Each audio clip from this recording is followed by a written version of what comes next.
Her husband's sudden death brought her relief, and she ordered herself a hearty noodle meal. This wasn't just because she had finally escaped her husband's control, but also for the sake of the 5-month-old fetus in her womb. But her brother-in-law suddenly called, and the woman irritably cut off the conversation. Gazing at the tempting dishes on the table, the woman couldn't help but smile, because at this moment she had truly drawn a clear line with her past painful life. Ever since the woman became pregnant, she had been constantly overshadowed by her husband's intimidating presence. Although her husband had grown impatient with his wife's timidity, out of consideration for the unborn child, he reluctantly handed her the bank card, specifically instructing her to buy the freshest strawberries. This wasn't because her husband had become generous, but because he had suddenly acquired a large sum of money. Staring at the business elite on the television screen, the man let out an unsettling laugh. Then he dialed Director Park's number. The prestigious Director Park appeared frightened and anxious before him, agreeing to exchange a hefty sum for the item in the man's possession. At that moment, the woman about to leave home overheard her husband arranging to meet at the reservoir for fishing. After arriving at the supermarket, the woman didn't follow instructions to buy fresh strawberries, but instead bought her beloved strawberry minus flavored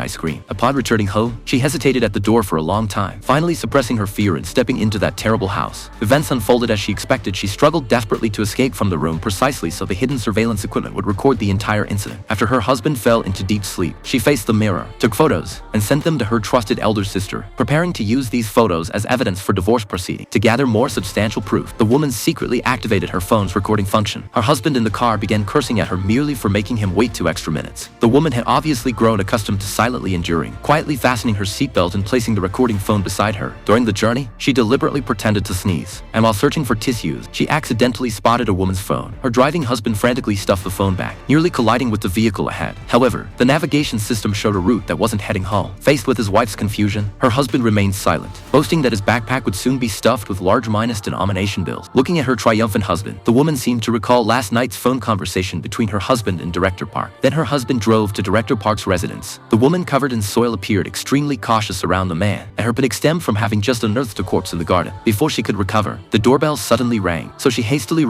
covered the body with an iron bucket. After presenting his business card, the man brazenly entered the villa. The man rudely demanded that the lady convey a message to Director Park, requiring the backpack to be filled with high minus-denomination cash and arranging a nighttime meeting at the reservoir. The terrified Mrs. Park hurried back inside to call her husband, but when she turned around, she discovered the man had vanished. Meanwhile, the woman waiting in the car saw her husband hadn't appeared for a long time, and she couldn't resist picking up that lady's phone. Just as she was about to turn on the phone, it accidentally slipped into the seat crevice. Seeing her husband excitedly emerge from the villa, the woman simply pushed the phone deeper and pretended nothing had happened. After getting in the car and seeing her husband's elated state, the woman couldn't help but smile. After receiving his wife's distress call, Director Park hurried home, staring at the iron bucket in silence.